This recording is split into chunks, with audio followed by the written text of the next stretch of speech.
All right, so welcome back, folks, to the second part of the web security session. And Victor Le Pochat will start by telling us why we shouldn't necessarily be using the Alexa list for our web security studies and what we should use instead. So, Victor, the floor is yours. Thank you. So today I'll be presenting Tranco, a research-oriented top sites ranking hardened against manipulation, a collaboration with Tom van Goethem, Samaneh, Tajalizadehkhoob, Maciej, Korczyński, and Wouter Joosen. And the topic of our paper is rankings of the most popular domains on the internet, because we see that web security researchers really tend to rely on these rankings. These are a few quotes from a survey that we did of the 4 past editions of the 4 main security conferences. And there we saw 133 papers that used one or more top websites rankings. And by far the most widely used ranking is the Alexa Top 1 Million. And the reliance by researchers on this list was once made very clear a little over 2 years ago when suddenly Alexa decided to take down the list. And they did not formally announce this. It was just over Twitter after the fact that they acknowledged that they had stopped providing the list. And this caused quite some backlash in the security community, people calling it a move that hindered progress in computer science. So eventually Alexa did backtrack and they put the file back online. But like I said, it highlights how much research in web security depends on this list. Moreover, when we surveyed these papers, we saw that they rarely question how these rankings are constructed and what influences they might have. Only at the end of last year, in concurrent work, Scheitel et al. Looked at some of the properties of this list and the potential impact on results from research in the internet measurement community. Now, we also look at these rankings from a security perspective, because we see that these can have real-world impact. For example, Mozilla last year decided to delay the distrusting of Symantec TLS certificates, a beneficial move for web security, because, and I quote, well over 1% of the top 1 million websites were still using these certificates, so distrusting them would break these websites, and therefore Mozilla deemed the impact of this measure too large to implement immediately. So this also leads us to wonder if there's then a potential for abuse by malicious actors, because we see that these rankings have real-world impact. So we studied the 4 free, large, and daily updated top websites rankings, because we assume that these are most likely to be used by web security researchers, being Alexa, Majestic, Cisco Umbrella, and Quantcast. And we ask ourselves 3 major questions. The first one being, how do these rankings affect research? What impact might they have on the data that is being collected, on the results that are being obtained, and eventually on the conclusions that are being drawn? Then we wonder, can malicious actors abuse these rankings? And have they an incentive to do so? And finally, can we improve? Can we come up with a better list that is more suitable for research and that is hopefully less susceptible to this kind of abuse? And those are the 3 topics that we'll discuss today. The first one being the inherent properties of these lists, because we see that they can affect the conclusions of research studies. Then we uncover that large-scale manipulation of these lists is very much possible on a very large scale, and we conjecture that malicious actors have an incentive to do so. And finally, we propose Tranco, a new ranking, a new approach that is more suitable for research and also less susceptible to manipulation. But I start with the inherent properties of these lists, because we see that these can skew conclusions of studies. First of all, because they do not agree on which domains are the most popular. In fact, only about 2.5% of the domains on the union of all lists actually appear on all lists at the same time. And we did a small case study on third-party tracking, and we saw that Google Analytics, the largest provider, was seen on 1/3 of the sites on the umbrella list, but 2/3 of the sites on the Quantcast list. So there's a very significant difference in research results introduced by the choice of provider. We also see that the stability of these lists varies widely over time. And the most interesting example here is Alexa, because first of all, they made an unannounced change in January of last year, where they suddenly started averaging their data over 1 day instead of 1 month. And the fact that this had is that if you take yesterday's list and today's list, 500,000 domains will have completely changed. So the set of domains that you study depends very much on the date on which you download the Alexa list. Scheitel et al. Looked at this and tried to quantify the potential impact. And for a measurement of domains that return NX domain, they saw large jumps on consecutive days, for example, from 5 to 20%. Again, significant differences. These lists also contain sites that are unresponsive, with the worst offender being Umbrella, where only about half of the sites return status code 200 over HTTP, and this then reduces the sample size of domains that are actually being studied. And finally, these lists also contain malicious sites, with Majestic having the most. And this is troublesome because these lists of popular domains are often assumed to contain completely benign domains, not only in research, for example, in classifiers, where these lists are used as the benign training set, but also towards end users. There's actually a DNS provider, Quad9, who blocks malicious sites at the DNS level, but explicitly whitelists all the domains on the Majestic top 1 million. So their end users are even more exposed to the malicious sites because they assume that everything that gets through is completely benign. So as a summary, the takeaway is that the inherent properties of these rankings do impact the validity and reproducibility of research because you're not sure that you're really studying the most popular domains, because the date on which you download the list really affects which domains you study, and because the assumptions that researchers tend to have on the responsiveness and benignness of these sites turn out to be invalid. We then moved towards the potential for abuse, and we came up with a model of why malicious actors may want to abuse these rankings. And we found 3 incentives. The first one being to whitelist malicious domains, again, because of this assumption of their benignness. And this is achieved by promoting these domains into the ranking. Conversely, they might also want to hide malicious practices, because if your domain is not among the set of domains that is being studied, then your malicious practice is not found. And this is then achieved by promoting other domains into the list, pushing out the malicious domains. And finally, they might want to change the perceived prevalence of an issue to alter public opinion and even policy making, because let's say if you have a vulnerability and the perceived prevalence of this vulnerability is less than it actually is, then maybe people will pay less attention to fixing it and more people will remain exposed for malicious actors to abuse these vulnerabilities. We did a case study on 2 papers by Atjar et al. And Engelhardt et al., who looked at fingerprinting providers on the web.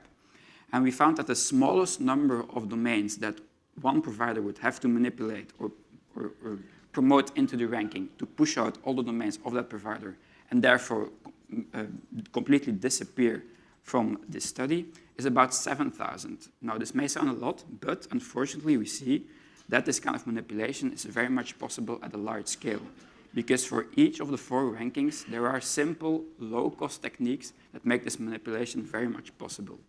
And the most surprising and the most shocking result is that the Alexa list, the most widely used list in security research, is by far the most susceptible to this kind of abuse.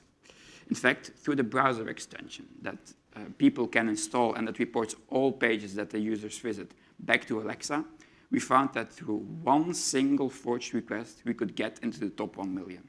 And with only a handful of requests, we could quickly move up the ranking. We estimate through extrapolation that to get into the top 10,000, you would only need about 1,000 requests. Alexa also provides an analytics script that website owners can install and that reports all the real visitor accounts back to Alexa. And through this method, we got into the top 30,000, which means that a malicious actor can easily reach a very good rank in, for example, the Alexa ranking. Now, in the paper, we discuss techniques to manipulate the other 3 rankings, but for each one, there is at least one technique that is low in monetary cost, that does not require a lot of effort. So in summary, the takeaway is that malicious actors may have incentives to manipulate rankings, and we uncover that such manipulation is unfortunately feasible at a very large scale. So then we wonder if we can improve. We contacted the 4 providers, and we even gave some suggestions on how to improve the inherent properties and even make their lists less susceptible to manipulation, but they can't accept these suggestions because of commercial reasons. So we wondered if we could come up with a better approach ourselves, and that's why we proposed Tranco, a new ranking, a new approach. Now, we do need some sort of source data, so we're using the existing 4 rankings, but we aggregate them intelligently, using methods that are even used in elections to combine different rankings into one global ranking. Now, by default, and this default list is a list that we update every day and that we even publish online, by default, we combine the data from all 4 providers, all available providers, and this is interesting because they have multiple vantage points on the internet. So overall, we have a broader overview of popularity across the entire internet. Moreover, we average over 30 days to combat the instability that we see, for example, in the Alexa list. But we also envisaged this Tranco approach to be very much customizable, to be tailored to the purpose of a specific study. For example, with other combinations of providers, if you want different or specific vantage points, or a different number of days if you want a more or less stable list. Researchers might also want to filter on specific services, for example, web services or mail services, if those are the topic of their study. And finally, they might want to remove the unresponsive and malicious sites, again, because of this assumption that all the popular domains are responsive and benign. Now, we evaluated this daily updated default list on some of the properties that are important for security research, and we found that our Tranco list does improve. First of all, because on stability, we see that the stability is very much increased, especially compared to Alexa. Again, if you want a less stable list, then you just customize it to average over a shorter period of time. We also emphasize very much reproducibility because, for example, for the Alexa list, there is no public archive of previous lists. So it's very difficult to return to the list that a specific study used at that specific date. We publish each list with a permanent ID, with a permanent reference to each list, and we provide a web page that explains in full detail how this list has been constructed, what parameters have been used, and what methods are used for the source rankings that provide the data. And finally, regarding manipulation, of course, we use for lists that we prove to be manipulable, but we also saw that manipulating one list does not really affect the other lists. So the effort to manipulate the Tranco list is at least quadrupled. Moreover, we average over 30 days.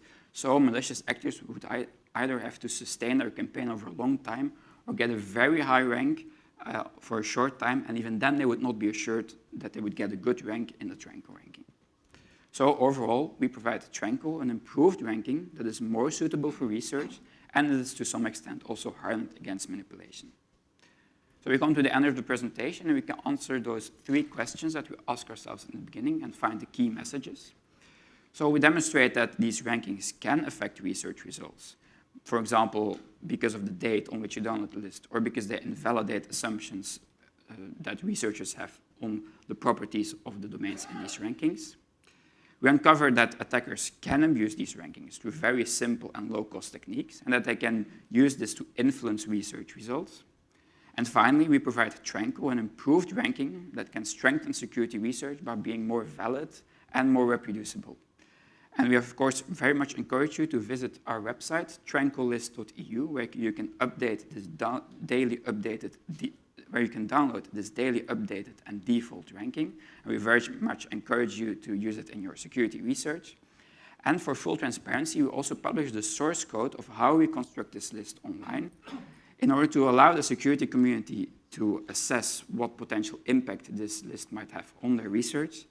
Because, of course, the security community still needs some sort of list to continue the important work that they're doing in measuring the current state of security on the web. And with that, I would like to thank you for listening.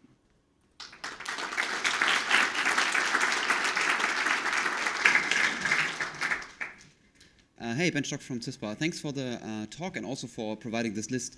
Can you give me an idea of how unstable or how the overlap is if you look at not the top 1,000,000, but let's say top 10K, because that's what I usually use. Mm-hmm.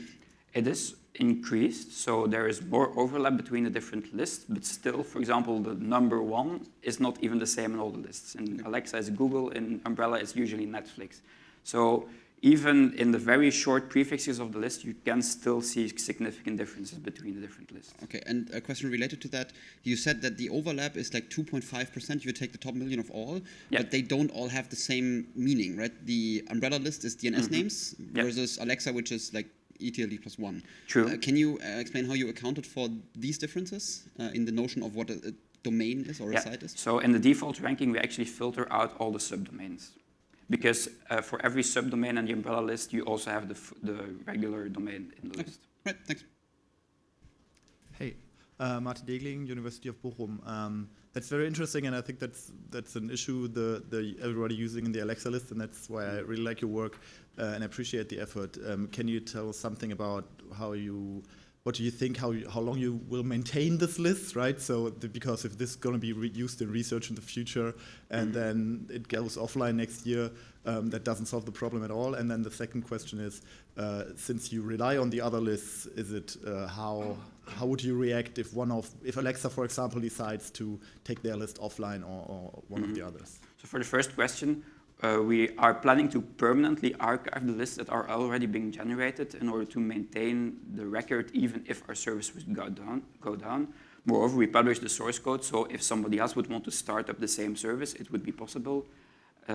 Second of all, if you could repeat the question, please. What happens when Alexa decides to take the list offline? So, of course, then we have less data, but we just record permanently that we have a change in methodology so that we instead now use 3 lists instead of 4. But you can still continue to generate the Tranco ranking with the 3 remaining lists. Okay, thank you. So, Stanislav Mišković from Splunk. Just briefly, when you mentioned seeing malicious sites in top 1 million, could you explain what made them malicious and whether you were seeing something like malicious hosting in public clouds, CDNs, and things like that? So we based the assessment of the maliciousness on presence in the Google Safe browsing list, and we see that it's mainly, especially for majestic malware sites. Second of all, I'm not sure if you could repeat the question, please. So the question is what made them malicious, but okay, if you just use the safe browsing, that's kind of, okay. Yeah. Thank you.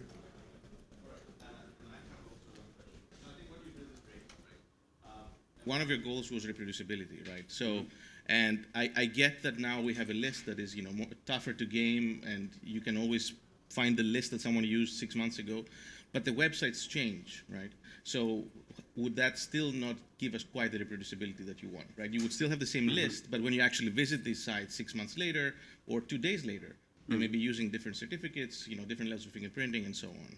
Yeah, that's very much true. So we would also want people to publish the data sets that they collect in the studies. But of course, it's important to be sure that you have the same set of domains. If you want to reproduce a study or if you want to do a study longitudinally, and of course, you might want to maintain the same sets of domains consistently over time. Okay. All right. Okay, let's thank the speaker once again.